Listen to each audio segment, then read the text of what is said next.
evening. I'm Erin Burnett. Out front tonight, Trump kowtows to Putin, calling up the Russian president for the first time since the Mueller report that found the Russian government interfered in the 2016 presidential election. So, did Trump take Putin on? Did you ask him not to meddle in the next election? We didn't discuss that. Really, we didn't discuss it. So what did they talk about? Over an hour, and we talked about many things. We discussed 5 or 6 things. We also we went into great detail on various things. Great detail, various things, 5 or 6 things, in fact, but nothing about Putin's attack on Trump's country. Let's play the full exchange. Mr. President, did you tell him not to meddle in the next election? Excuse me, I'm answering this question. You are very rude. So we had a good conversation about many different things, okay? Did you ask him not to meddle in the next election? We didn't discuss that. Really, we didn't discuss it. Didn't discuss it? Look, the president called up Putin. They talked for an hour and a half, and yet couldn't bring up the one issue that his own top aides have been warning him about. Just take what Trump's own FBI director said days ago. We're very much viewing 2018 as just kind of a dress rehearsal for the big show in 2020. A dress rehearsal for an attack on the 2020 election, an attack on America, but the president of the United States didn't bring it up. So what did he discuss?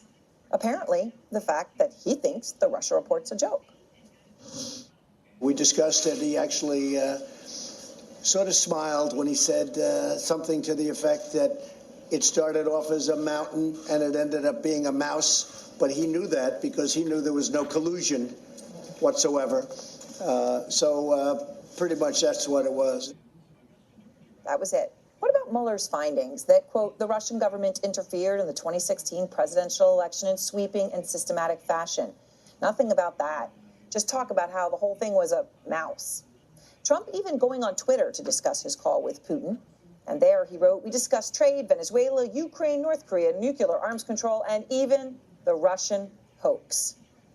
That's what he thinks. But of course, it's not a hoax. Mueller's investigation has so far resulted in 199 criminal counts, 37 people and entities charged, a majority of them, of course, Russian, 5 people sentenced to prison. And that's on Russia. Today, Trump didn't just kowtow to Putin on Russia's election interference. He also took Putin's side on another crucial front. Venezuela was one of the topics, and he is not looking at all to get involved in Venezuela other than he'd like to see something positive happen for Venezuela. And I feel the same way. Well, not looking to get involved is just blatantly false, according to Trump's own top team. This is our hemisphere. It's not where the Russians ought to be interfering. This is a mistake on their part. Maduro is surrounded by Cubans and has been supported by Russians there in Venezuela. And we've told the Russians and we've told the Cubans that's unacceptable. Well, you're telling him that, but the president says that Putin's not looking at all to get involved. Too bad Trump feels the same as Putin, not Pompeo. Abby Phillip is out front live outside the White House. Abby, why is the president so afraid yet again in this lengthy call to go against Putin? Well, this is the question, Erin, that people outside of the White House are really stewing over and have been for over 2 years now. But inside the White House, a lot of people believe that this is just part of President Trump's belief that building a personal relationship with Putin is part of unlocking, in the president's view, the key to stability in foreign relations around the world. Now, a lot of people think that's pretty naive, but you see some patterns here in the way that the president is dealing with the Russian interference issue, but also the Venezuela issue. The president has repeatedly taken Vladimir Putin's side, almost repeating word for word things that Vladimir Putin tells him that are contrary to what he's being told by his own aides. And we're also learning tonight that in the case of Venezuela, this is what has been happening behind the scenes. The president has been expressing some doubt about the intelligence that has gone into the assessment about what's going on the ground in Venezuela. And then in this call with Putin this morning, the president then took exactly what Vladimir Putin said, repeated reported it to the press as fact, and seemed to throw the entire U.S. foreign policy when it comes to Venezuela up into arms. It's still an open question why the president continues to do this, why he continues after 2 years, now that he has his full team in place in all levels of the national security apparatus here, why he continues to doubt them.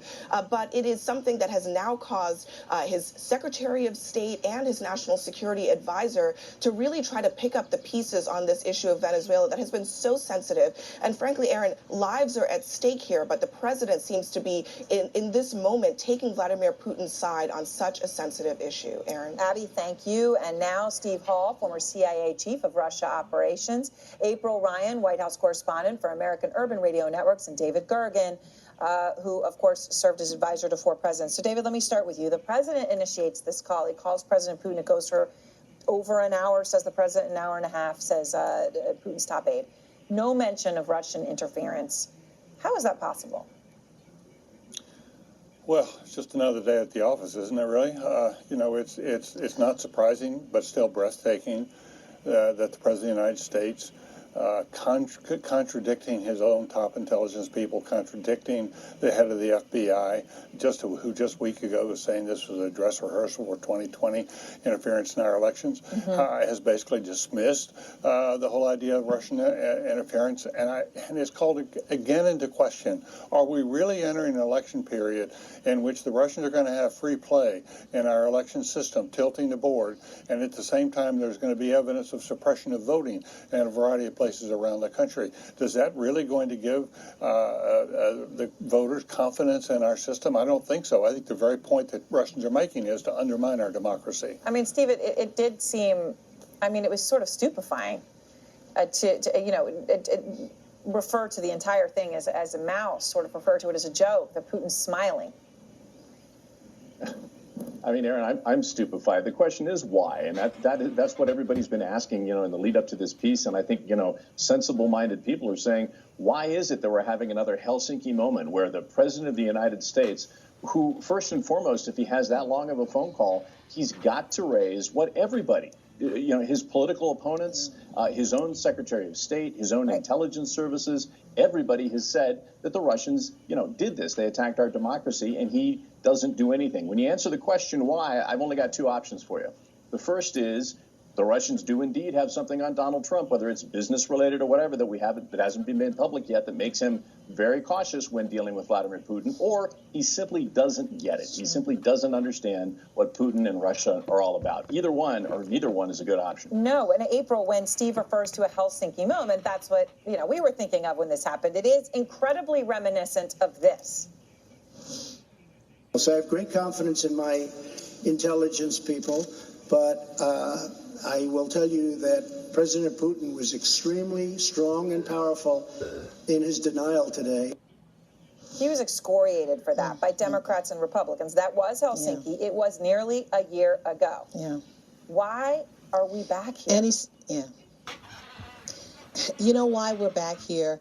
And it's not a learning curve issue. This president has been president long enough, and he understands what's going on. Going back to the Mueller report, Aaron, where the report talked about this president being president and the Russians hopeful that he would be president because it would be favorable to them, this just goes back to prove what the Mueller report said. And I talked to an official, a former intelligence official, who does not want to be identified. But that official said, look, this is showing that Trump is under the control of Russia. So this is very bad. And going back to President Obama, then President Barack Obama, when he told Vladimir Putin to knock it off, not only did he tell him to knock it off, I've been told he leveled a warning or a threat, if you will, that there will be something to follow if you don't. So, for this president not to at least say, you've got to stop it, or even question, something is wrong. So you got to wonder why he didn't do it. Steve, we have a picture of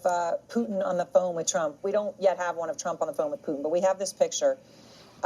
Aside from the bizarreness of the phone and the phone cord, which I bet you would have a lot to say about, actually, the point I'm making here is that he's not smiling, although obviously the way Trump described the conversation was there was a moment that was, Putin was, described as smiling, obviously very friendly. What does Putin take away from the call? And I guess, Steve, perhaps most important, from Trump's performance after the call with the American people and the press?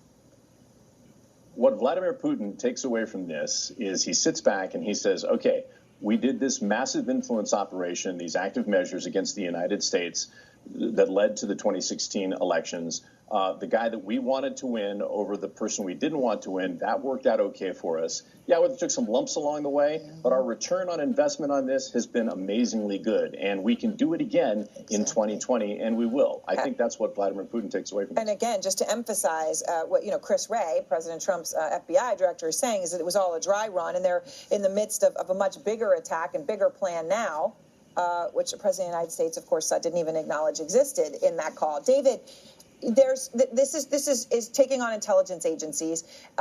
Perhaps in the past, Trump could say, well, maybe, it was intelligence agencies run by people that aren't my people. Now, of course, Mike Pompeo has said all of this. This here on Venezuela are Trump's handpicked people in their handpicked jobs. Here they are. Venezuela was one of the topics, and he is not looking at all to get involved in Venezuela, other than he'd like to see something positive happen for Venezuela. And I feel the same way.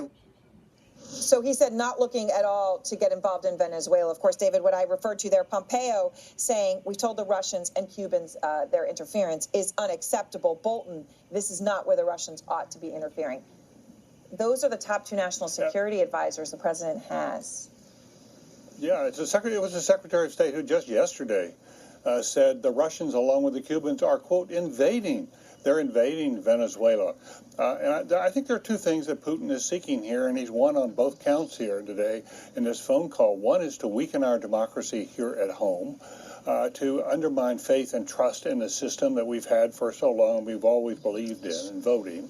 And the second is to give himself a room to create mischief in countries where we may be vulnerable, or they can advance their own interests. And that's what he's done in Venezuela. The president has given him a pass for the Russians going in there and defending the Maduro regime.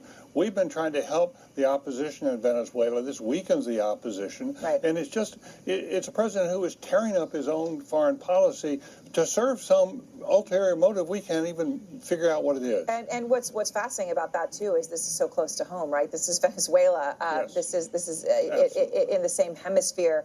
There is no difference in time or space. April, is the president aware of what his staff is saying? I mean, he's watching TV all day. I don't know how he misses it. But why does he publicly contradict Pompeo and Bolton? Because he doesn't care. It's about him and what he feels. He goes by his knee-jerk reactions versus listening to those who are supposed to advise him, who understand what's going on. I mean, the president still gets bullet points on intelligence if he does that anymore. So, I mean, why would he listen to people? He believes that he is the end-all, be-all. When the decision is made, it's about him and his decision alone. Period. End of story. Thank you all very much. And next, a new call for impeachment proceedings coming from a former member of Ken Starr's team. He's out front. Plus, President Trump touting today's big job numbers. The economy is unbelievable. We're at 3.6% unemployment. That's the lowest number since 1969. With numbers like those, are Democrats doomed in 2020? And Trump seizing on a report that the FBI sent an investigator to meet with a former campaign aide, calling it worse than Watergate. But hear why a former FBI official under Trump, a Republican, says the president is wrong.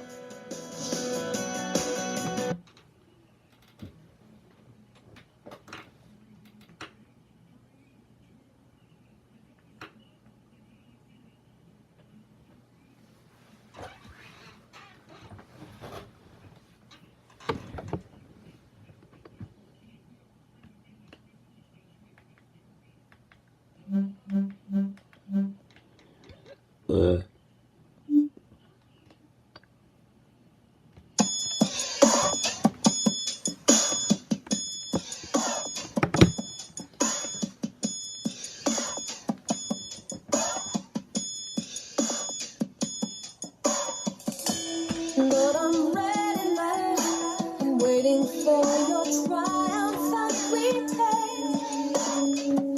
You're coming soon.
Yes, ma'am. Is there anything else that stands out to you? Is it just one thing, or are there others? I mean, I'm sure there's plenty of specifics, but what else would you highlight as grounds?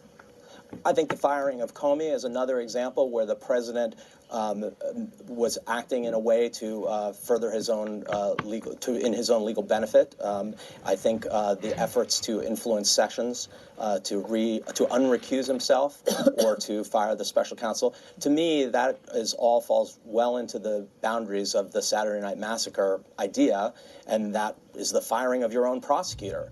I don't think that's a crime, a federal criminal crime under the code, but I do think it is impeachable conduct, and that's where Congress is supposed to step in. That's why that's why we have separation of powers. That's why the president, under the Constitution, cannot pardon himself from impeachment proceedings. All right, so you've read it, you see impeachable conduct. Let me get to the part of the issue here, right? The issue here is that among many issues, is that people like Nancy Pelosi just they don't think that they can get this done, and they worry that if they don't get it done, they repeat Clinton and they're dealt a loss in the election. And to this point, a recent CNN poll found about 37% of Americans believe President Trump should be impeached. 60%, close to it, oppose that move.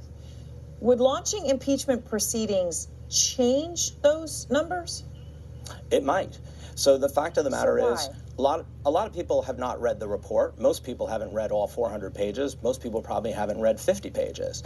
So they don't know what happened. So of the majority of people that are not in favor of impeachment right now, some are Trump supporters, never want to have an impeachment proceeding under any circumstance. Some are Democrats who believe that if this goes forward, it will backfire and cause President Trump to be reelected. Remember, President Clinton's popularity went up after he was impeached. Right. And other people just don't know enough about it.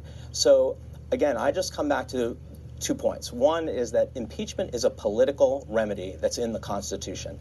If the politics are right, the people will follow on and remove the president. But you're ultimately saying you see impeachable conduct in the report, and you think that the American people will too. If a proceeding of impeachment basically is forcing that information regularly and constantly into their face, right? I mean, the more they know, the more they'll see. Is that it? Well, I agree. The more they know, the more they'll see. But I don't necessarily agree that even if you have full hearings, that you'll get to articles of impeachment in the House or removal in the Senate. But the point again is that the Constitution contemplates that the Congress will exercise vigorous oversight of the president. Right now, what we've had is the executive branch, that is, Mr. Mueller worked for Mr. Sessions and Mr. Barr, who worked for Mr. Trump. The executive branch has investigated itself, right? And Congress hasn't done anything. Now Congress needs to act. It can't say, oh, well, the executive branch investigated, now we'll just step aside. Well, as you know, the president has a lot of defenders in the Senate. Senate Judiciary Committee Chairman Lindsey Graham, certainly among them, this week says he won't call Robert Mueller to testify because his report was the end of things and the report is now in the rearview mirror. Here's Lindsey Graham. I am confident that this investigation of the Trump campaign was thorough, complete, exhaustive. I'm not going to do any more. Enough already. It's over. Is the Mueller report the end of things or just the beginning as you see it? Well, it's a political decision, and for Senator Graham, he's making the political decision that he can stop investigation, and that's okay. But I still think that from a constitutional perspective, from separation of powers perspective, the Congress really has the oversight power over the executive branch, and it should exercise that power. Now, if ultimately the politics aren't there to return articles of impeachment or remove the president, that's okay. But I believe that the Congress abdicates its duty if it doesn't investigate. All right. Thank you very much. I appreciate it. Thanks for having me. And next, the unemployment rate now at a nearly 50-year low. So, are voters feeling the benefits? Plus, President Trump seizing on a new report, claiming it is proof his campaign was spied on. The word that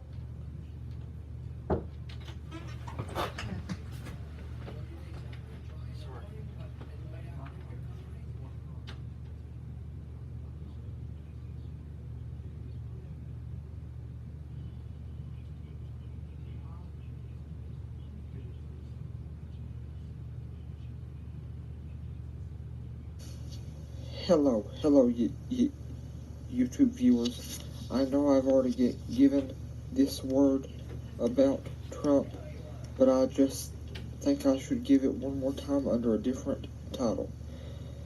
YouTube viewers, listen. One day, recently, the Lord clearly told me, he said, Blake, tell my people that Donald John Trump Sr. is the last president that your country, the United States, will have before I send Jesus back. Well, I was a little uncertain about it, but I went ahead and gave that word. But even though I was uncertain about it, because Matthew 24 says that no man knows the day nor the hour, not even the angels in heaven, nor Jesus himself. So after I announced that word and put it on YouTube here, I asked him to verify it. Well then, several days later, he repeated it several times, 2 days in a row. He repeated it several times, 2 days in a row. So YouTube viewers, this is the word from the Lord about Trump. Trump Sr. is the last president before Jesus comes back. I repeat, Trump Sr. is the last president before Jesus comes back. Thank you. Please like, share, and subscribe.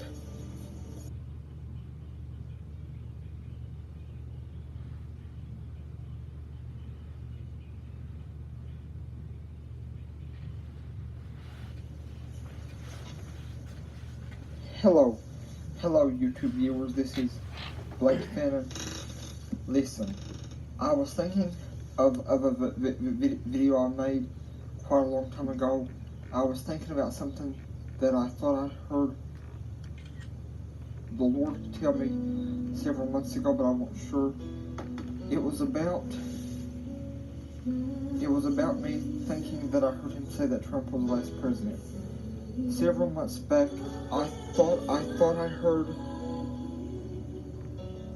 the Lord say that Trump was going to be the last president. I thought I heard the Lord say that, but I wasn't completely sure. Well, just a minute ago, I was thinking of when that prophecy happened. I was thinking about what I said and what I thought I heard the Lord say, and just before I made this video, I asked him, I said, Jesus, if it be thy will, please tell me if Trump is going to be the last president. I asked him to please tell me. I asked him to please tell me if Trump would be the final president of the United States. I repeat, I asked him to tell me if Trump would be the last and final president of the United States. And I heard the Lord clearly say to me, he said, that's correct. He said, for sure. He said, that is correct. That is for sure. That's what he said to me on the day that I made this video. That's what he said to me even as I was filming this video. He said, that is correct. That is for sure. The Lord clearly just told me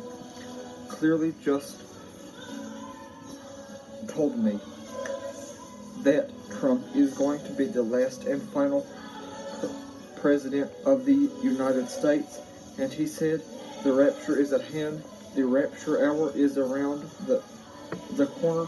Christians, repent of all your sins and get ready. Prepare.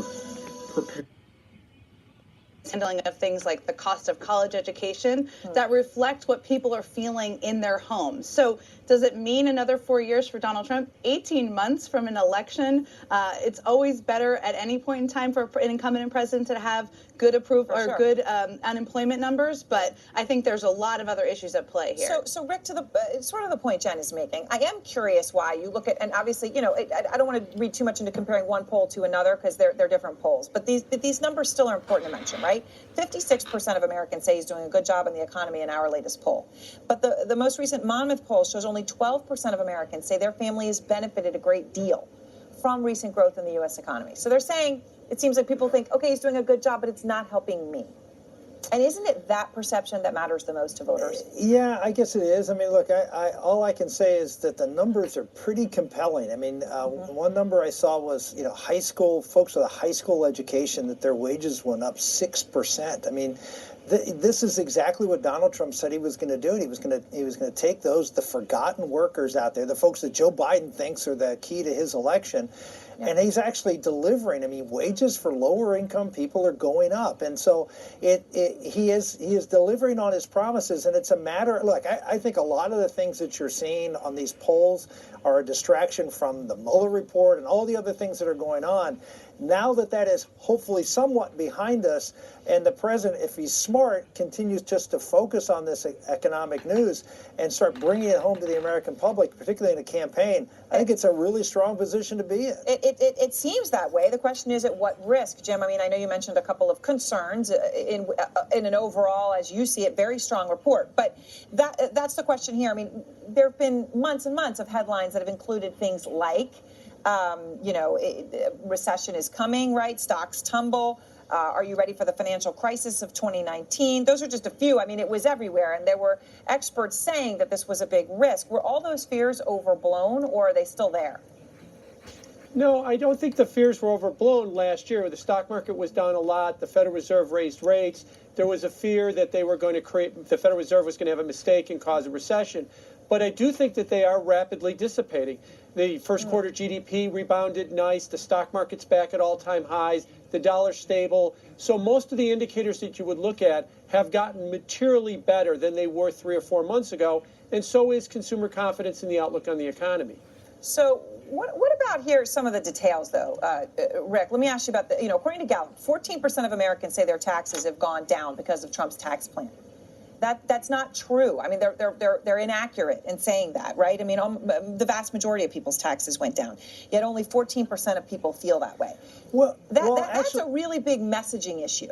Yeah, no, I agree with that. But look, let's look at this. I mean, number one, you have a big chunk of the American public, over 40%, that doesn't pay federal income taxes. So to say that my taxes didn't go down is probably accurate. Their taxes probably didn't go down.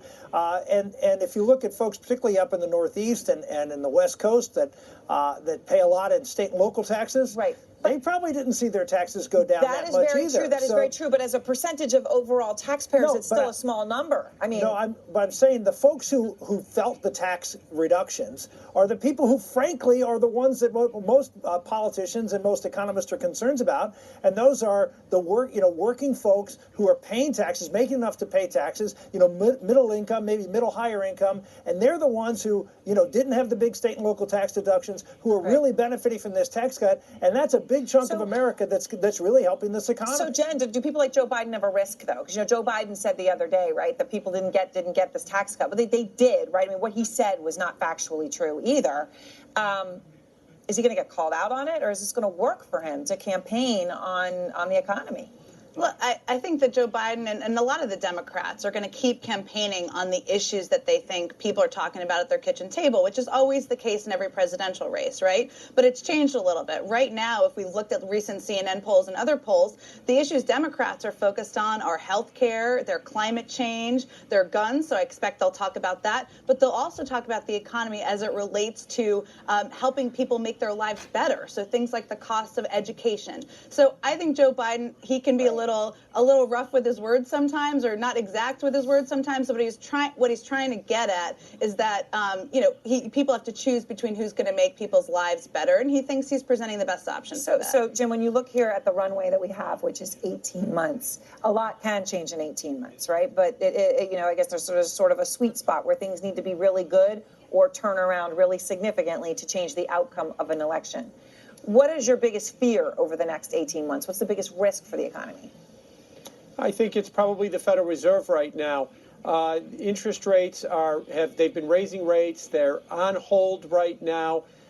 Inflation is low, but they seem to want to find a reason to keep raising rates. That's what was behind what happened in December and January. And I fear that they might try and find another reason to raise rates again in the next 18 months. And it might not go well this time, just like it did last time. All right. Thank you all very much. And next, did the FBI spy on Trump? As you know, the president says yes, and today called it worse than Watergate.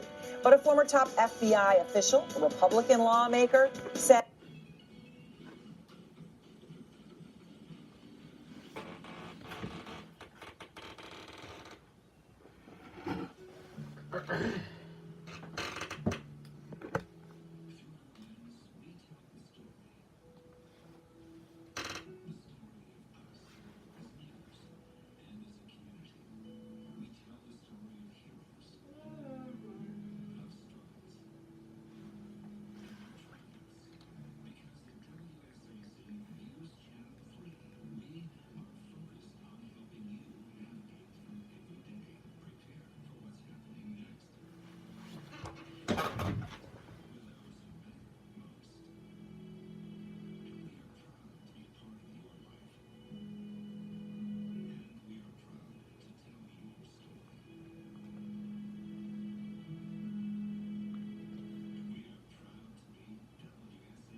Listen closely, every one of you. Listen closely. Thank you. Please like, share, and subscribe, and be quiet during this video every time you watch it, or whenever you're with or on the phone with someone who's watching it. Thank you. Please like, share, subscribe, and be quiet.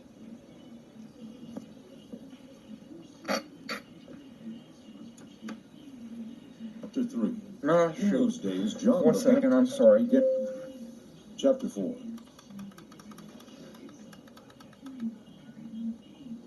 Chapter 17. Chapter 20. Chapter 23. Chapter 24. As Jesus was leaving the temple grounds, his disciples pointed out to him the various temple buildings. But he told them, "Do you see all these buildings? I assure you they will be so completely demolished that not one stone will be left on top of another." Later, Jesus sat on the slopes of the Mount of Olives. His disciples came to him privately and asked, When will all this take place? And will there be any sign ahead of time to signal your return and the end of the world? Jesus told them, "Don't let anyone mislead you, for many will come in my name saying, 'I am the Messiah.' They will lead many astray, and wars will break out near and far, but don't panic. Yes, these things must come, but the end won't follow immediately. Nations and kingdoms will proclaim war against each other, and there will be famines and earthquakes in many parts of the world. But all this will be only the beginning of the horrors to come. Then you will be arrested, persecuted, and killed. You will be hated all over the world because of your allegiance to me. And many will turn away from me and betray and hate each other. And many false prophets will appear and will lead many people astray. Sin will be rampant everywhere, and the love of many will grow cold. But those who endure to the end will be saved. And the good news about the kingdom will be preached throughout the whole world so that all nations will hear it. And then, finally, the end will come. The time will come when you will see what Daniel the prophet spoke about, the sacrilegious object that causes desecration standing in the holy place. Reader, pay attention. Then those in Judea must flee to the hills. A person outside the house must not go inside to pack. A person in the field must not return even to get a coat. How terrible it will be for pregnant women and for mothers nursing their babies in those days. And pray that your flight will not be in winter or on the Sabbath, for that will be a time of greater horror than anything the world has ever seen or will ever see again. In fact, unless that time of calamity is shortened, the entire human race will be destroyed, but it will be shortened for the sake of God's chosen ones. Then if anyone tells you, 'Look, here is the Messiah,' or 'There he is,' don't pay any attention, for false messiahs and false prophets will rise up and perform great miraculous signs and wonders so as to deceive, if possible, even God's chosen ones. See, I have warned you. So if someone tells you, 'Look, the Messiah is out in the desert,' don't bother to go and look. Or, 'Look, he is hiding here,' don't believe it.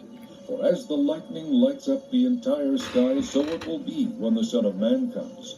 Just as the gathering of vultures shows there is a carcass nearby, so these signs indicate that the end is near. Immediately after those horrible days end, the sun will be darkened, the moon will not give light, the stars will fall from the sky, and the powers of heaven will be shaken. And then at last, the sign of the coming of the Son of Man will appear in the heavens, and there will be deep mourning among all the nations of the earth, and they will see the Son of Man arrive on the clouds of heaven with power and great glory. And he will send forth his angels with the sound of a mighty trumpet blast, and they will gather together his chosen ones from the farthest ends of the earth and heaven.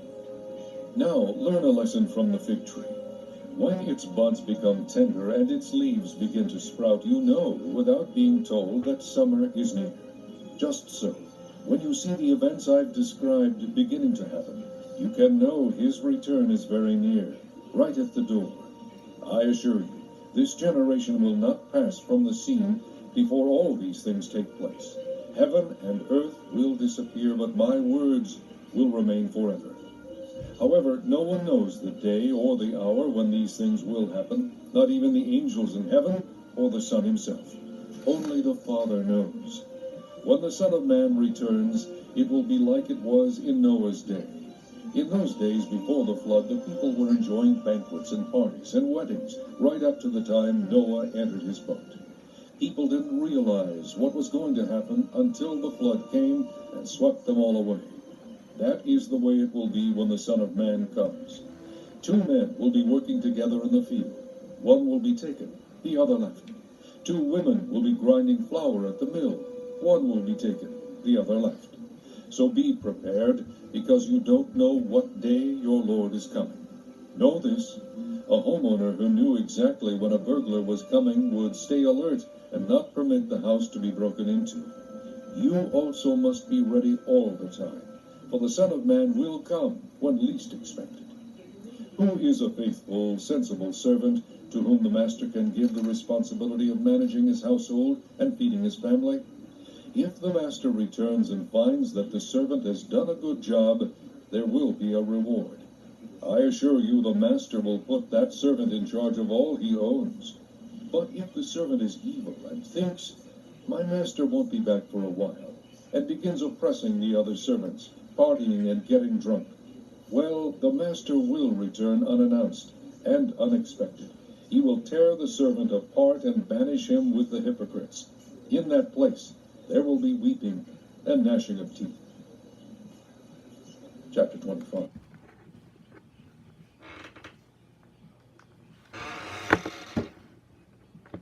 Since last May, right? We knew about this, right? We knew that George Papadopoulos had, bragged about information the Russians had to the Australians, who told the Americans, who then looked into it to see if there was something untoward happening, right? We knew about Halper. So when Trump seizes on this and says, this is worse than Watergate, this is such a huge development that there is this woman working alongside Halper, does that really change the story or develop it to you in any way, that there's now an additional person working as an informant? Aaron, it really doesn't. It again confirms, the reporting suggests and confirms in my mind that if accurate, this is yet another classic example of how the FBI does counterintelligence investigations. Frankly, you're right, there's not a whole lot in this report that's new from what has been previously reported, but it all just seems to be standard operating procedure for the FBI.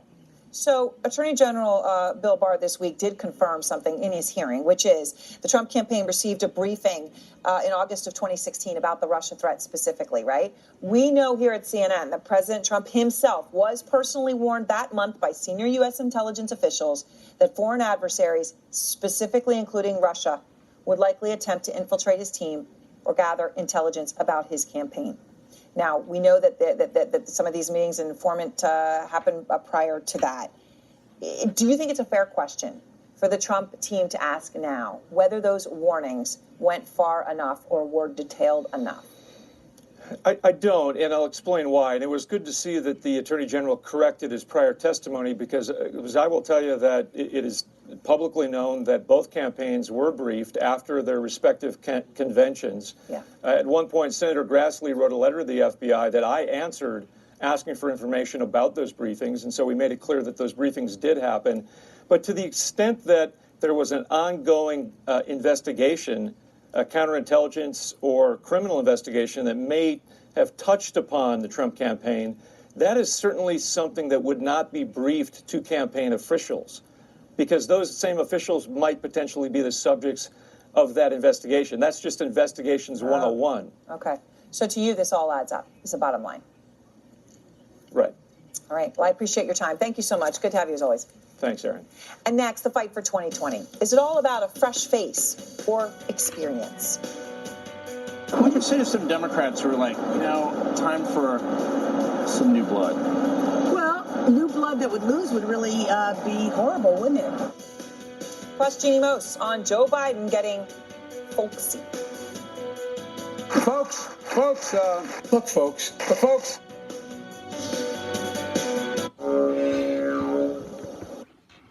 now, YouTube viewers, in case you had any trouble hearing that video of Matthew 24 that I played off of my YouTube channel with my smart TV, I'm going to let you hear Matthew 24 again from my Bible on my iPhone.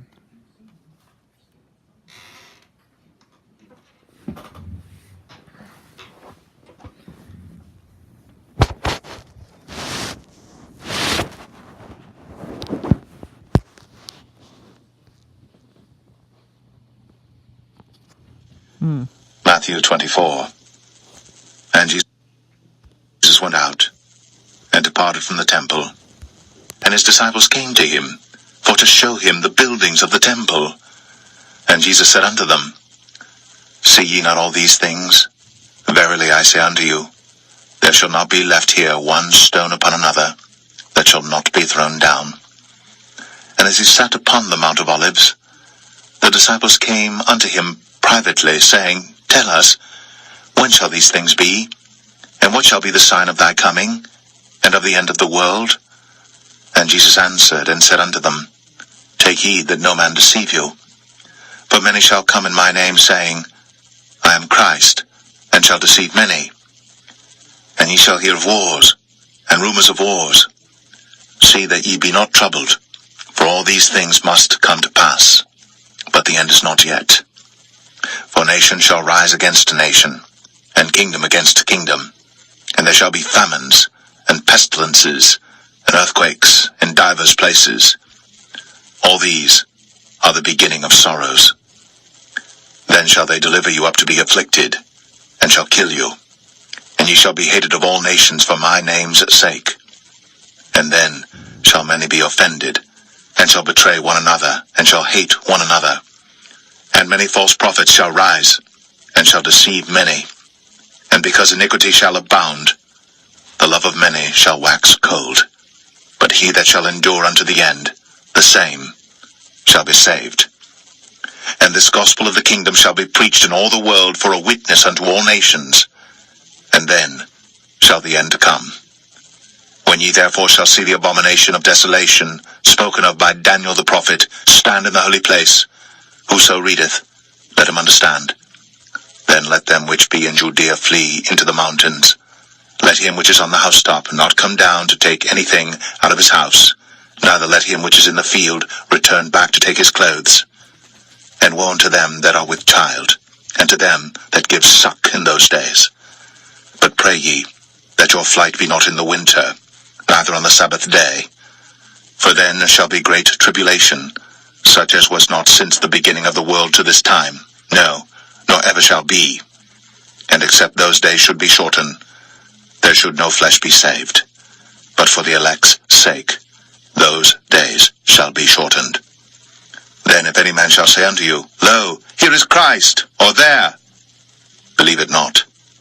For there shall arise false Christs, and false prophets, and shall show great signs and wonders, insomuch that, if it were possible, they shall deceive the very elect. Behold, I have told you before. Wherefore, if they shall say unto you, Behold, he is in the desert, go not forth. Behold, he is in the secret chambers. Believe it not. For as the lightning cometh out of the east, and shineth even unto the west, so shall also the coming of the Son of Man be. For wheresoever the carcass is, there will the eagles be gathered together.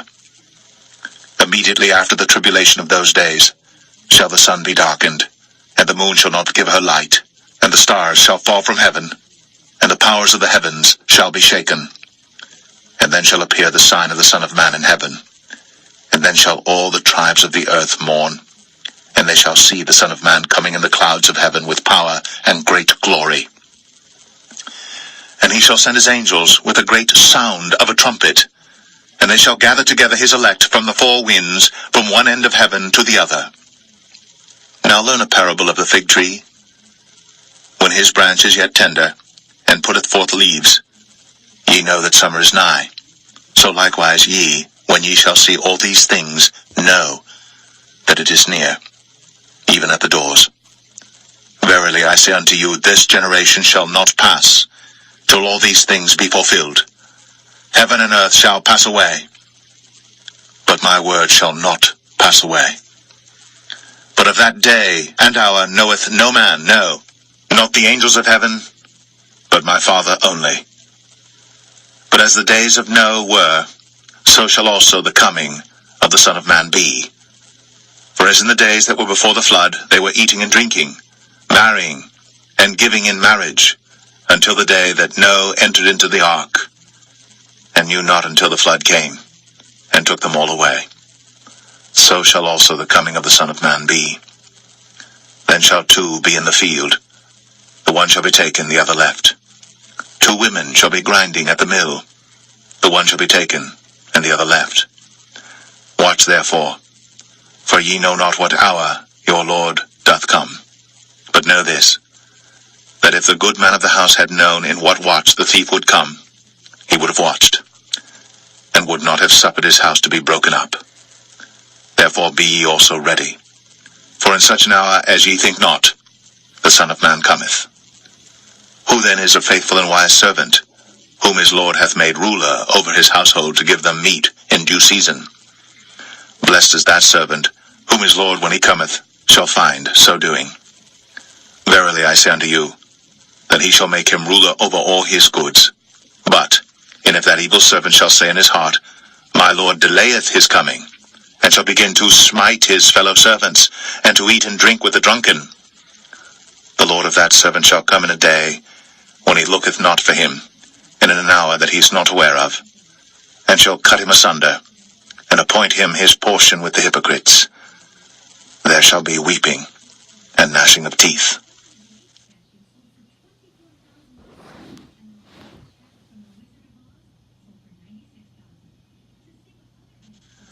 Matthew 25. Then shall the kingdom of heaven be likened unto 10 virgins, which took their lamps, and went forth to meet the bridegroom. And 5 of them were wise, and 5 were foolish. They that were foolish took their lamps, and took no oil with them. But the wise took oil in their vessels with their lamps. While the bridegroom tarried, they all slumbered and slept. And at midnight there was a cry made, Behold, the bridegroom cometh, go ye out to meet him. Then all those virgins arose, and trimmed their lamps. And the foolish said unto the wise, Give us of your oil, for our lamps are gone out. But the wise answered, saying, Not so, lest there be not enough for us and you. But go ye rather to them that sell, and buy for yourselves. And while they went to buy, the bridegroom came, and they that were ready went in with him to the marriage, and the door was shut. Afterward came also the other virgins, saying, Lord, Lord, open to us. But he answered and said, Verily I say unto you, I know you not. Watch therefore, for ye know neither the day, nor the hour, wherein the Son of Man cometh. For the kingdom of heaven is as a man traveling into a far country, who called his own servants, and delivered unto them his goods. And unto one he gave 5 talents, to another 2, and to another 1, to every man according to his several ability, and straightway took his journey. Then he that had received the 5 talents went and traded with the same, and made them other 5 talents. And likewise he that had received 2, he also gained other 2. But he that had received 1 went and digged in the earth, and hid his Lord's money. After a long time, the Lord of those servants cometh, and reckoneth with them. And so he that had received 5 talents came, and brought other 5 talents, saying, Lord, thou deliverest unto me 5 talents. Behold, I have gained beside them 5 talents more. His Lord said unto him, Well done, thou good and faithful servant. Thou hast been faithful over a few things. I will make thee ruler over many things. Enter thou into the joy of thy Lord. He also that had received 2 talents came and said, Lord, thou deliverest unto me 2 talents. Behold, I have gained 2 other talents beside them. His Lord said unto him, Well done, good and faithful servant. Thou hast been faithful over a few things. I will make thee ruler over many things.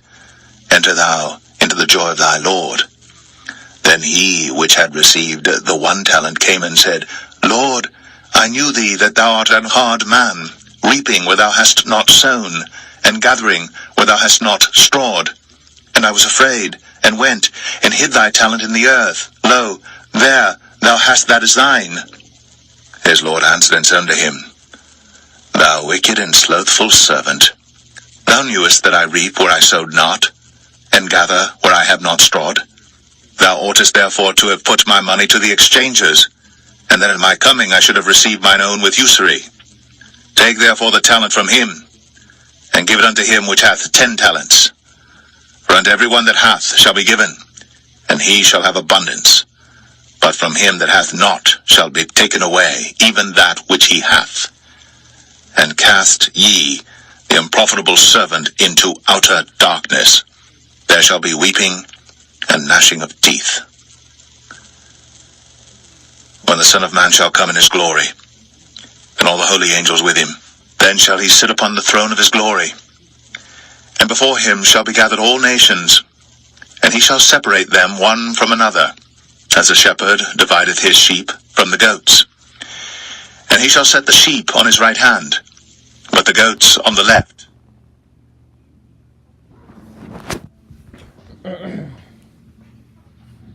Former FBI Director James Comey and AC360 Town Hall Thursday night at 8 Eastern, only on CNN. Tonight, a word Joe Biden can't stop saying. Here's Jeannie. Joe Biden is known for his folksy image, and boy, did he live up to it. Hey, folks. From the first words out of his mouth. Look, folks. Get used to it, folks. Look, folks. Folks, look. Donald Trump may be famous for saying, I know words, I have the best words. But even President Trump doesn't spew the same word. Folks. At this rate, in a single speech. Folks. Biden's first speech as a 2020 presidential candidate in Iowa. Folks, look. Folks, As Trevor Noah put it, people don't just love Joe Biden because he's a down-to-earth, everyday man. No. People love him because he's an adorable goofball. Joe blew a few words. To wage a war on Twitter. I think of it the first way. The day before, he created his own word. The UAW took incredible cuts in their future. A cross between incredible and extraordinary. While President Trump prefers an earthy cuss word. With ridiculous bull. Biden makes BS sound quaint. That's so much malarkey. He even gets folksy about foreigners, in this case, the Chinese. They're not bad folks. In a single half-hour speech... Folks, look. We didn't look, we counted. And folks, we've got to stop it. We thought he stopped at 32, but later he stopped for a chocolate and vanilla ice cream cone, and Folksy Joe had one more to go. Any of these folks want ice cream is on me.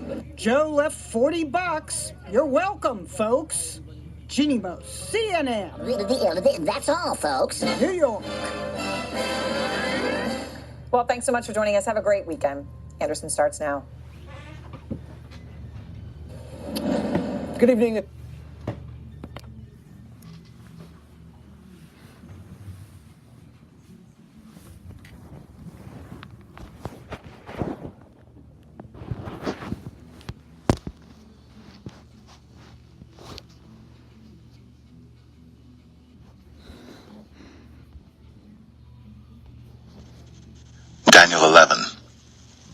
Also, I, in the first year of Darius the Mede, even I, stood to confirm and to strengthen him.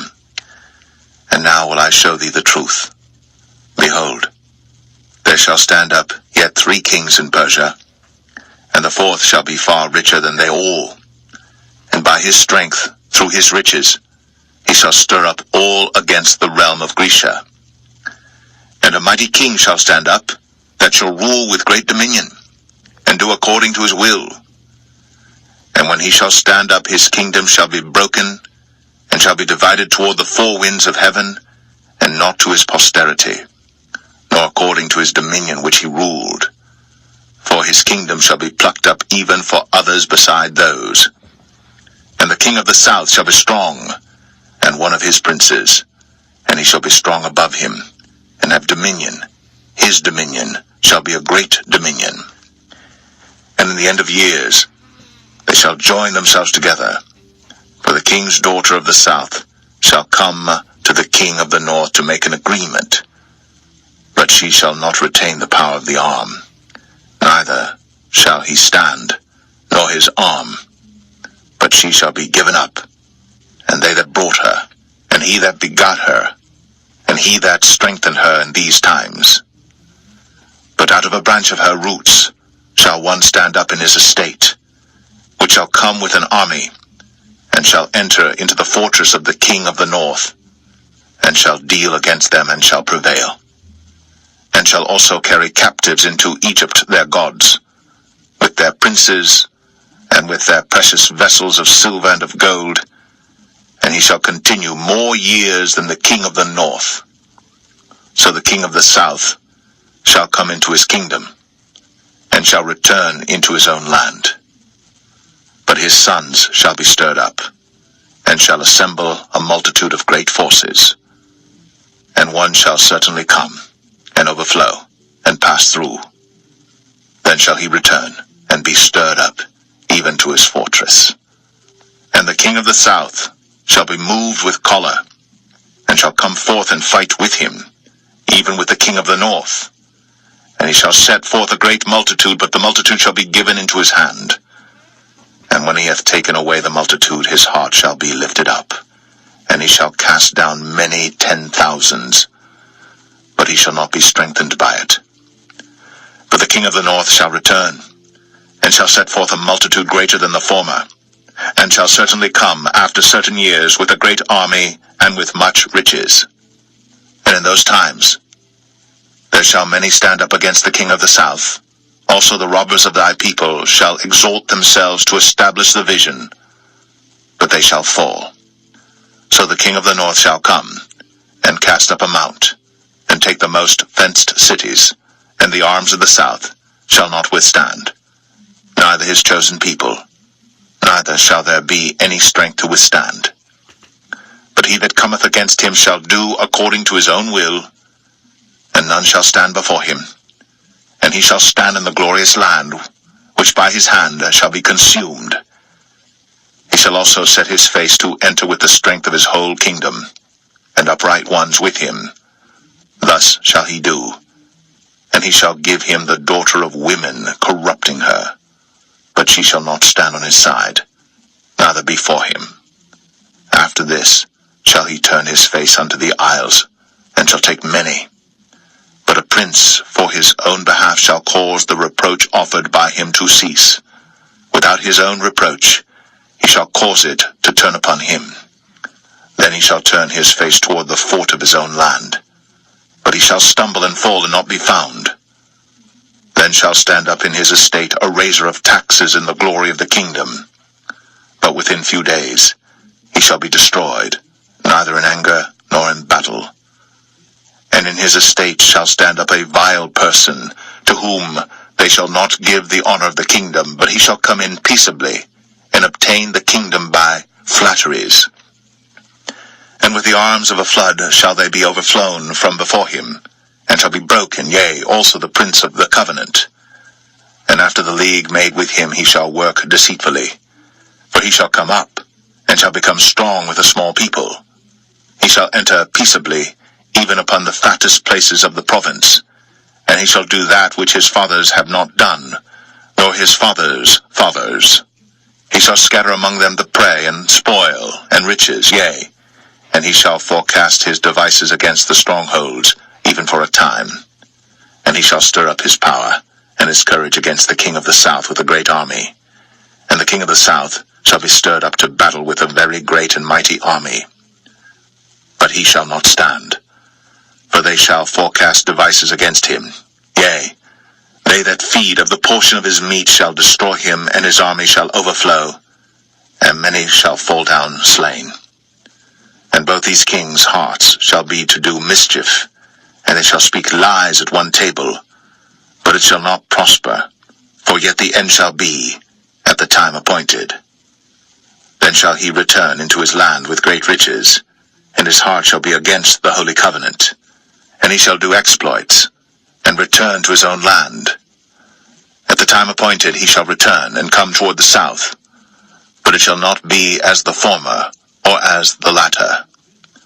For the ships of Shittim shall come against him. Therefore he shall be grieved, and return, and have indignation against the holy covenant. So shall he do. He shall even return and have intelligence with them that forsake the holy covenant.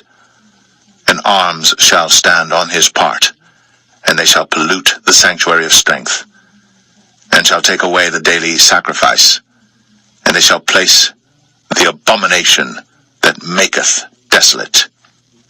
And such as do wickedly against the covenant shall he corrupt by flatteries. But the people that do know their God shall be strong, and do exploits. And they that understand among the people shall instruct many, yet they shall fall by the sword, and by flame, by captivity, and by spoil many days. Now when they shall fall, they shall be helped with a little help, but many shall cleave to them with flatteries, and some of them of understanding shall fall, to try them, and to purge, and to make them white even to the time of the end, because it is yet for a time appointed. And the king shall do according to his will, and he shall exalt himself, and magnify himself above every god, and shall speak marvelous things against the God of gods, and shall prosper till the indignation be accomplished, for that is determined shall be done. Neither shall he regard the God of his fathers, nor the desire of women, nor regard any god, for he shall magnify himself above all. But in his estate shall he honor the God of forces, and a God whom his fathers knew not shall he honor with gold and silver, and with precious stones and pleasant things. Thus shall he do in the most strongholds with a strange God, whom he shall acknowledge and increase with glory, and he shall cause them to rule over many, and shall divide the land for gain.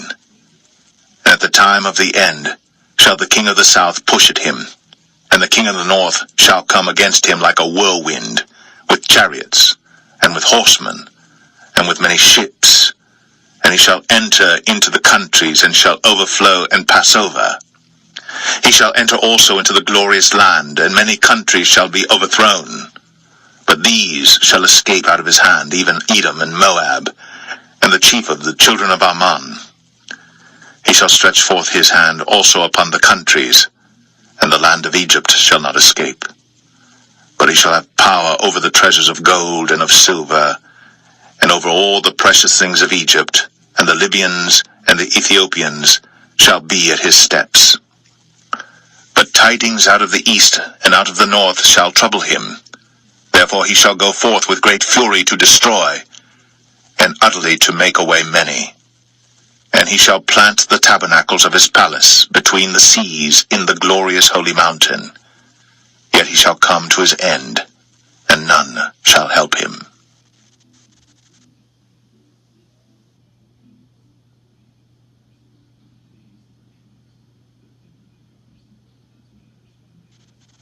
Daniel 12.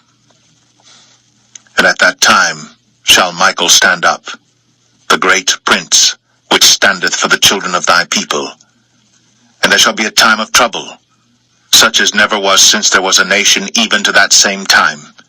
And at that time thy people shall be delivered, every one that shall be found written in the book. And many of them that sleep in the dust of the earth shall awake, some to everlasting life, and some to shame and everlasting contempt. And they that be wise shall shine as the brightness of the firmament, and they that turn many to righteousness as the stars for ever and ever. But thou, O Daniel, shut up the words, and seal the book, even to the time of the end. Many shall run to and fro, and knowledge shall be increased. Then I, Daniel, looked, and behold, there stood other two, the one on this side of the bank of the river, and the other on that side of the bank of the river.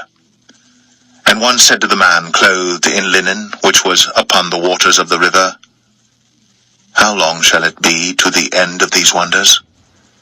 And I heard the man clothed in linen, which was upon the waters of the river, when he held up his right hand, and his left hand unto heaven, and swear by him that liveth for ever, that it shall be for a time, times, and an half. And when he shall have accomplished to scatter the power of the holy people, all these things shall be finished. And I heard, but I understood not. Then said I, O my Lord, what shall be the end of these things? And he said, Go thy way, Daniel, for the words are closed up and sealed to the time of the end. Many shall be purified and made white and tried. But the wicked shall do wickedly, and none of the wicked shall understand, but the wise shall understand. And from the time that the daily sacrifice shall be taken away, and the abomination that maketh desolate set up, there shall be 1,290 days. Blessed is he that waiteth, and cometh to the 1,330 days. But go thou thy way till the end be, for thou shalt rest, and stand in thy lot at the end of the days.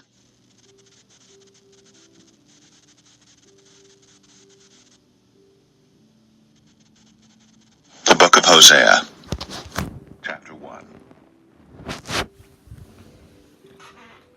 Now, YouTube viewers, the reason for this video is so that you will know how soon we Christians could leave the earth. If you have asked if you are a Bible believing Christian and you're afraid you won't be forgiven because of something you've said or done, read the following chapters: John 8, 1 John 1, and 1 John 4. Please like, share, and subscribe.